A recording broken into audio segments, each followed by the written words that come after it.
Hey, all you zombie fans, welcome back to another exciting episode here on The Zurvivalist. I'm your host, Matt Jarbo, here today with Cheri from Calgary, Canada. Cheri, how are you?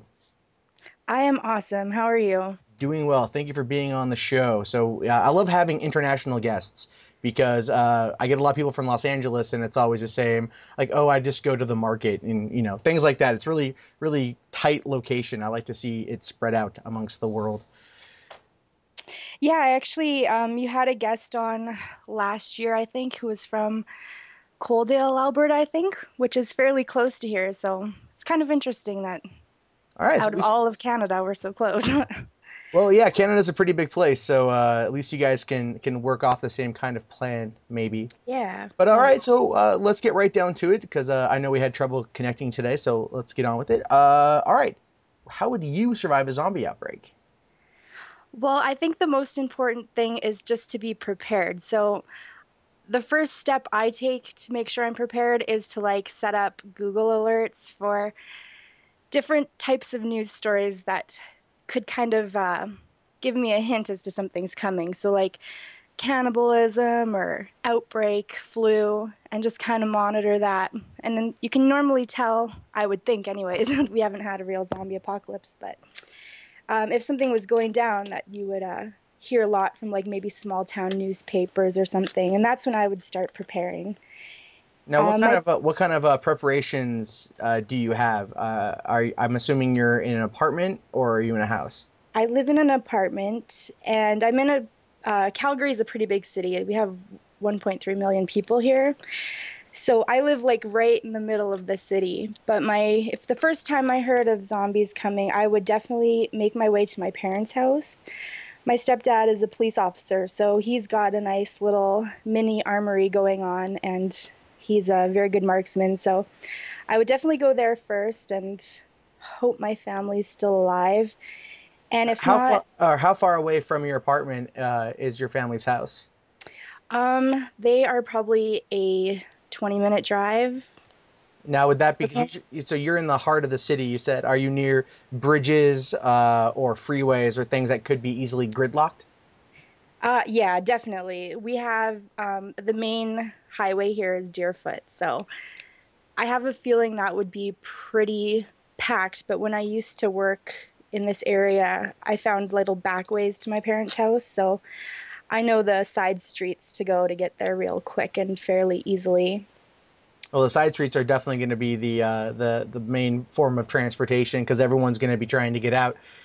Now, do you have any supplies already, ready to go at like an emergency rations kit at your apartment? Are you prepared for any kind of zombie outbreak or even a viral outbreak of something like that? I do actually have a bag with like water sanitizing tablets, those little napkins that you can just pour water on and they expand into cloths, like thermal blanket, map, solar flashlight, and then the respirator masks, because you never know if it's going to be airborne or how it'll be spread or whatnot. But, and then like fruit snacks. And then in my car, I always keep flats of water just in case. You never know, even getting stuck in the middle of nowhere. It's good to have. You're definitely very prepared for even the littlest outbreak, which is more than I can say for some of the guests we've had on here. They're like, no, I play Call of Duty. It's cool. I'll live. Uh, Yeah.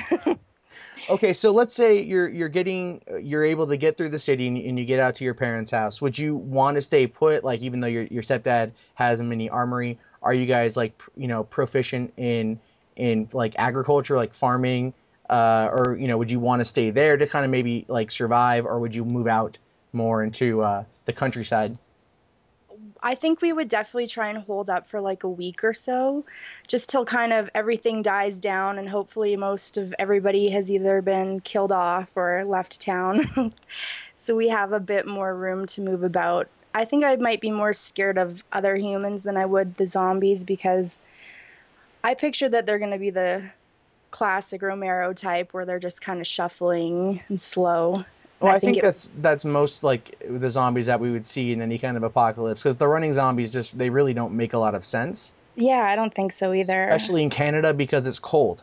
So, Yeah. joints would freeze. I, you know, would like I mean, would you? Okay, so I know up there now, you're obviously prepared enough for the winter months because, you have to be. Yeah. In case of this kind of outbreak happening during the winter, do you think that with the store shut off and those kind of things out of commission, would you still be able to survive, like, you know, without food, without electricity, or even really running water, because that will go out after a couple days? Yeah, that I'm not sure of. Like for food, I don't think I would be too worried because we have lots of fields here. Like I live on the prairies pretty much. So we've got lots of livestock that wander about and fields of grain. Canada's pretty full of natural resources. So in that way, I wouldn't be too worried. And with the water purifying tablets, I think that I would be okay even if I had to drink from toilets or whatnot. Well, we can So hope that doesn't happen because I don't think yeah, anyone wants to do that. no, I certainly don't. Okay, so how far away are you from other major cities? Because I am unfamiliar with that portion of Canada. That's the great thing about this part of Canada, actually, is we have big major cities like Calgary and Edmonton, but between there's not really too much. It's a lot of big empty space. So if I were to leave town, I would not go to the mountains because I think that's where everyone would want to go. I would try and go to a lone little farmhouse somewhere on the prairies and hold up there. And the reason I would do that is you can see from so far away. It's so flat that you would know if something was coming as long as you kind of stayed vigilant and kept watch. Okay, now, in the panic of trying to get out, because I kind of want to touch back on that for a second. Mhm. Do you have any pets? Would you take with you? Or what about friends or any relatives in the area that you'd want to try to get out with you? Would you go for them, or would you be like, "See ya" and bounce out? Well, I have my cat who I would not be able to leave behind no matter what I did. I just don't think I could. So I'd probably just stuff him in a backpack or something and throw him in my car. And if my family didn't make it, I probably would go on by myself.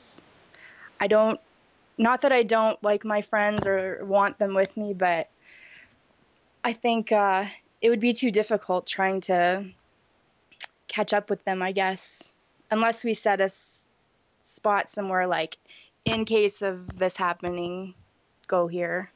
Well, that could always be a one of those things to consider for the future, just in case.